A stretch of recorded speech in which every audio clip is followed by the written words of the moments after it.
Hey, I'm Joe from JRed Studio. In this video, we're going to upgrade this 2017 Ford Transit 250 with a 12-volt power system utilizing solar panels, DC-DC chargers, and a power converter to support a 12-volt AC by OutEquip. Now, I've only got 3 days to complete the entire installation, and to make things even more interesting, the forecast is calling for nothing but rain and storms. But hey, I'm always up for a challenge. This van is already a seasoned traveler, having spent years journeying across the country from music festivals to solo adventures and everything in between. Now it's time to take things to the next level by installing a built-in 12-volt system, making this even more comfortable, especially during the hotter months. To get started, I unboxed the AC and all of the components, laying everything out on my assembly table to see what I was working with. Now, I've got to say, I was pretty impressed with how well everything was packed. The AC itself was super well protected, and all the little bits and bobs were secured as to not go missing in transit. To get the AC installed in the van, we're going to need a few basic tools. We're going to need a tape measure and a marker to get everything laid out. We're going to need ear protection and eye protection. We need some sort of a way to cut our hole, so we have an angle grinder and a cutoff wheel, or a jigsaw and a metal cutting blade. From there, we'll need to clean up that opening, so we'll hit it with a metal file. After that, we'll go ahead and clean and then seal that newly exposed metal, so we're going to hit it with some mineral spirits, followed by some automotive grade spray paint. To get everything bolted to the van, we're going to need a drill and driver, metal drill bits, a Phillips bit, Phillips screwdriver, and then either a 13mm socket or a wrench. With the van cleaned up and a plan of attack in place, it's time to get my hands dirty. Like I mentioned earlier, the weather wasn't doing me any favors. Random downpours and on and off rain pretty much dominated the entire 3-day window. I had to get this install done. Thankfully, I managed to snag an indoor bay at work long enough to knock out the exterior parts without battling the weather. The AC unit fits into any 14x14 opening, which is the industry standard for RV air conditioners and roof vents. Now, I decided to place mine towards the back so it'll sit directly over the bed once that goes back in, though OutEquip does recommend installing it closer to the front. To mark this opening, I just use a straight edge and a marker to give myself a clean guide to cut along. Now that I've used both the angle grinder and a jigsaw to cut openings in vans, I think I prefer the jigsaw. You don't have to deal with all the sparks and flying grit from a cutoff wheel, just the usual care to avoid bending or snapping your blade. Definitely make sure you got plenty of spare blades on hand though. Trust me. With the opening cut, it was time to clean things up. I grabbed a file to smooth out all the little burrs and rough edges, then gave it a good wipe down with some mineral spirits. After that, I hit it with a fresh coat of white paint to seal up everything and protect the bare metal. This is why it's really important to get your roof as clean as possible.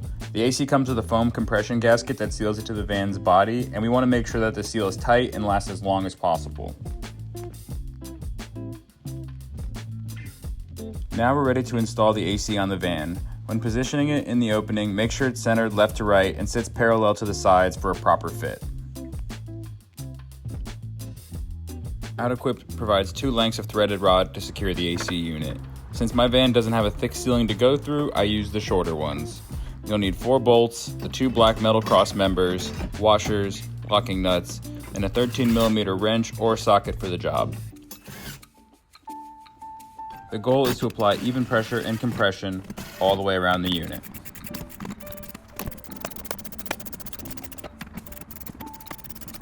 Once everything is tightened down, you shouldn't be able to see any light coming through the seal. With the AC unit mounted, the next step is getting power to it. To access the wiring, you're going to need to remove the cover of the unit, which is held in place by 12 Phillips head screws. Now be careful when taking it off, keep track of the screws, and try not to scratch the cover once it's been removed.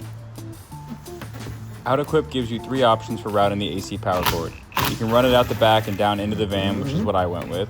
You can route it down through the unit into the opening below, or you can notch the seal and run it underneath. To run it into the van, mark where you want the conduit to enter. Now I use the nail set to mark my spot, though an automatic center punch is ideal if you have one. Either way, it'll help keep your drill bit from slipping. And just like before, we clean up and protect any newly exposed metal. I chose to route the conduit through the van's structural framing. This keeps the wire protected and out of the way, which is important, especially if you plan on putting up wall panels. To make this task a whole lot easier, I highly recommend getting your hands on a fish tape to feed the wires throughout the van. You can thank me down below in the comments. After running the wires back through the roof, I reconnected everything, screwed the cover back on, and sealed up where the conduit enters the van. I picked up the best rated exterior silicone I could find locally to make sure it's sealed tight for the road. The shroud comes with a foam gasket that's meant to go around the outer edge, not the inner edge like you see me doing here. This helps reduce vibrations once everything's installed. The last step before powering up the unit is hooking up the control panel. You'll be connecting 3 wires and positioning the thermostat probe. Start by running the wires through the pre-installed zip tie on the back of the control panel. This helps keep everything organized and out of the way. Once the wires are pulled through, connect them one at a time. Thankfully, all 3 plugs are different sizes, so it's pretty much foolproof. No need to worry about mixing them up.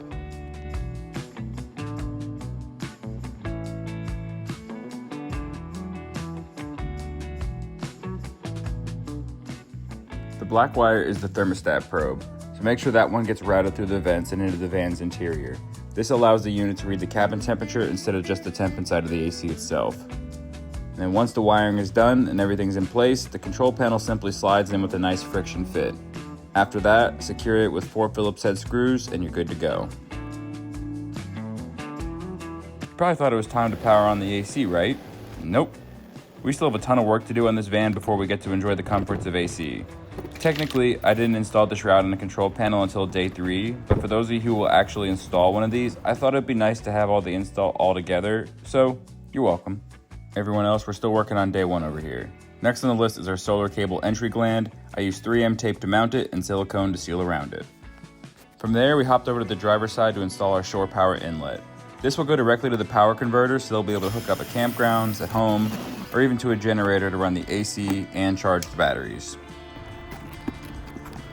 I just want to take a second to say thank you for watching this far into the video. I really appreciate it. I hope you're enjoying it and finding something valuable along the way. If you haven't already, I'd love to invite you to subscribe. It's a totally free and great way to support the channel, and it truly means the world to me. Feel free to leave a comment about your favorite part down below, or just say hello. I read and respond to all of them. And as always, no pressure. So this project was actually planned out months before we even started the build. We ordered everything well in advance, which was great. It meant we had pretty much everything we needed ready to go. Well, almost everything. It turns out I never got the solar panel brackets, and I didn't realize that till the end of day 1, which was a Sunday. That meant there was no chance I'd be able to get the OEM brackets in time. Luckily, I had some aluminum angle stock laying around, so I cut it down to 4.5-inch sections that I could mark and drill to use as makeshift mounting brackets for the panels. But nothing too exciting there, so I'll spare you from having to sit through that part. Another unexpected challenge I ran into was the barreled roof of the Transit. I hadn't accounted for that, and it definitely forced me to get a little creative when it came to mounting the solar panels. A lot of people either go with smaller panels or install aftermarket roof racks to deal with this. Both of these are great options, but neither would really work for my setup. So, I positioned the panels exactly where I wanted them to live, and then I placed each bracket individually, aiming for 2 bolts through the panel and as much surface contact with the roof as possible. Now, it might look a little wonky, but it worked as well as I could have hoped. I'm curious, which chassis are you choosing for your van build? Leave a comment down below and let me know who you're riding with. Sprinter, Transit, or ProMaster. There can be only one. Wait, it's not that serious, is it? Anyways, where was I? Oh yeah, getting these solar panels mounted. For mounting the brackets, I went with 3M VHB tape. We really wanted to avoid drilling any more holes in the van than absolutely necessary, so after seeing a few long-term van life reviews that showed how well the VHB held up over the years, it felt like the right call. And for some extra peace of mind, I also added a thick bead of silicone around each bracket. You know, belt and suspenders. If you do decide to use the VHB tape, just make sure to place it exactly where you want it, because once it makes contact, it's incredibly difficult to remove or reposition. So take your time and double check everything before you stick it down. Connecting the solar panels is actually pretty straightforward. Each panel has a positive and a negative cable with connectors that are designed only to fit one way, so it's pretty hard to mess that part up. Now, if you're wiring multiple panels together, you're going to need an adapter, usually a branch connector, that combines all of your positive wires into one and all your negative into one. In my case, I have 2 positive and 2 negative cables coming from the panels, which I need to merge into a single positive and a single negative to run into the solar charge controller. With the solar panels mounted, connections made, and all the cables secured, it's time to clean up the mess and head back to the house, where we'll dive into wiring up everything and really start bringing this camper to life.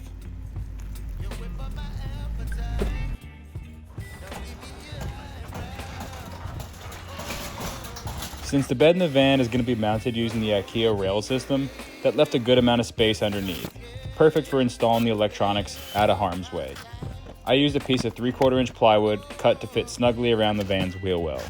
This gave me a solid surface with plenty of room to mount everything and hopefully keep the setup clean and organized. To attach the plywood to the van's frame, I used wood to metal screws, but after using them on this van and on my own, I think I'll just opt for sheet metal screws in the future. Once the plywood was in place, I started mocking up where I wanted each component to live in relation to the others. With more experience and a little more planning, I probably could have wired everything on the workbench first, then just mounted it and hooked up the main lines inside the van, but at the time, it felt simpler to get the panel installed and build it in place. Day 3. So close, yet still a ways to go. Fingers crossed we can wrap everything up today.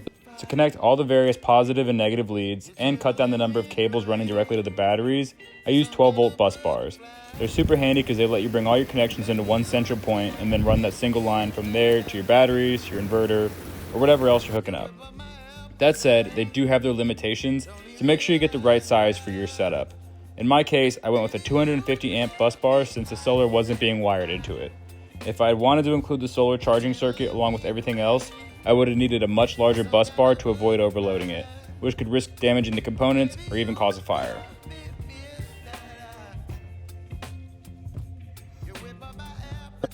And without further ado, it's finally time to power on the AC and see if all this effort was actually worth it.